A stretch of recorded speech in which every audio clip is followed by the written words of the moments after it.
ఉత్తరాంధ్ర మకుటాయమానంగా రూపుదిద్దుకున్న అల్లూరు సీతారామరాజు అంతర్జాతీయ విమానాశ్రయ ప్రారంభోత్సవ వేదిక ఏపీ ఉప ముఖ్యమంత్రి పవన్ కళ్యాణ్ తీవ్రస్థాయిలో విరుచుకుపడ్డారు. ఎర్రబస్సు రాని ఊరికి ఎయిర్పోర్ట్ ఎందుకు అని గతంలో ఎద్దేవా చేసిన వారికి ఈ రోజే భోగాపురం ఇంటర్నేషనల్ ఎయిర్పోర్ట్ గట్టి సమాధానమని స్పష్టం చేశారు. గతంలో వైఎస్ జగన్మోహన్ రెడ్డి ప్రభుత్వం ఉత్తరాంధ్ర ప్రగతిని అడ్డుకునేలా వ్యవహరించిందని పవన్ కళ్యాణ్ ఆరోపించారు. ఎర్రబస్సు కూడా సరిగా రాని ఊళ్ళో ఎయిర్పోర్ట్ అవసరం లేదంటూ ప్రాజెక్టును రద్దు చేయించాలని కోర్టులకు గుర్తు చేశారు. అభివృద్ధి నిరోధకులు ఎంత అడ్డంకులు సృష్టించినా ప్రజల ప్రయోజనాలే పరమావధిగా కూటమి ప్రభుత్వం ముందడుగు వేసిందని తెలిపారు. ప్రధాని నరేంద్ర మోడీ నేతృత్వంలోని ఎన్డీఏ కేంద్ర ప్రభుత్వం పూర్తి సహకారం అందించడంతోనే రాష్ట్రంలోని అత్యంత ప్రతిష్టాత్మకమైన అంతర్జాతీయ విమానాశ్రయం నిర్మాణం పూర్తయిందని కొనియాడారు. ఈ విమానాశ్రయం రావడంతో ఉత్తరాంధ్రలో పారిశ్రామిక వేగం పెరిగి వేల మంది యువతకు ఉపాధి అవకాశాలు లభిస్తాయని పవన్ విశ్వాసం వ్యక్తం చేశారు. కూటమి ప్రభుత్వ పాలనతో ఆంధ్రప్రదేశ్ మౌలిక వసతుల కల్పనలో దూసుకుపోతోందని నాయకులు ధీమా వ్యక్తం చేస్తున్నారు. పండ్లున్న చెట్టుకి రాళ్ళేస్తారంట. కష్టపడే కుటుంబ సభ్యుడు, తండ్రి కావచ్చు, పెద్ద కొడుకు కావచ్చు, అందరూ అతని మీద పడతారు. నువ్వు ఎక్కువ కష్టపడు, ఎక్కువ తిట్లు తింటావు. మనం ఎలాంటి పరిస్థితుల నుంచి వచ్చాం? భారతదేశం ఒక పరిస్థితిలో బంగారాన్ని కూడా తాకట్టు పెట్టుకునే పరిస్థితి వచ్చింది. అలాంటి పరిస్థితుల నుంచి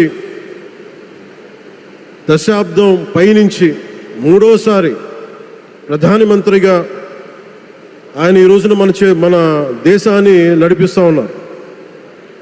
అలాంటి ప్రధానమంత్రిని చాలామంది ఆయన మీద మాట్లాడుతూ ఉంటే, ఆయన్ని అనకూడని మాట్లాడుతూ ఉంటే నా గుండె కదిలించేసింది.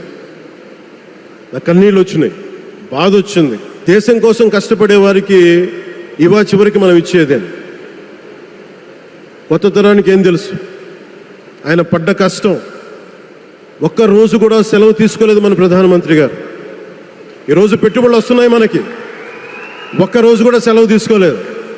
శత్రు దేశాలు, మన అభివృద్ధికి ఈర్ష్యపడే పశ్చిమ దేశాలు, వీటన్నిటినీ తట్టుకొని ఒకవైపు విదేశాల్లో ఉండే శత్రువులతో పోరాడాలి, దేశాన్ని అభివృద్ధి పదంలో తీసుకెళ్దామంటే అంతర్గత శత్రువులతో పోరాడాలి. అలాంటి వ్యక్తికి మనం ఇవ్వగలిగేది కేవలం మేమున్నాం, మీ వెంట, మీ మీద మాట పడితే అది మా మీద పడ్డట్టే, అదే మనం వారికి ఇవ్వాల్సింది. నిజంగా ఆయన జంతర్ మంత్రులు అన్ని మాట్లాడుతూ ఉంటే నేను ఈ రోజున ప్రధానమంత్రి గారికి ఒకటే ఇస్తున్నాను: మిమ్మల్ని కొట్టే నాయకుడు లేడు ఈ భారతదేశంలో, రాబోడు. కానీ మీరు పడ్డ శ్రమ, మీరు పడ్డ కష్టం ఎవరు తీసుకోలేరు. ఎన్ని బాధలు పడ్డా, ఎన్ని దెబ్బలు తిన్నా ఈరోజు మనం గర్వంగా చెప్పుకుంటున్నాం. మన ఉత్తరాంధ్రకి ఎయిర్పోర్ట్లు వచ్చినాయి, ఇన్ని లక్షల పెట్టుబడులు వచ్చింది ఆంధ్రప్రదేశ్కి.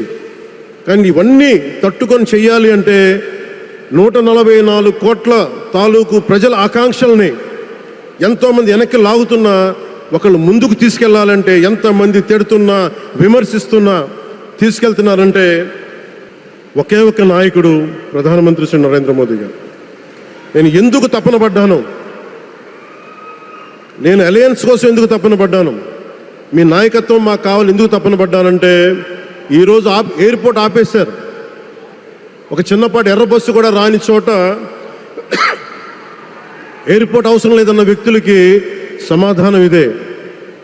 ఇన్ని వేల మందికి ఇన్ని వేల కోట్ల పెట్టుబడి వచ్చింది అంటే ఆశీస్సులు కావాలంటే, దేశం కోసం నిలబడే నాయకుడికి మన అండగా ఉంటే ఏం జరుగుద్ది అంటానికే ఈ భోగాపురం ఎయిర్పోర్ట్ ఈరోజు ప్రారంభోత్సవం నిలువెత్తు నిదర్శనం.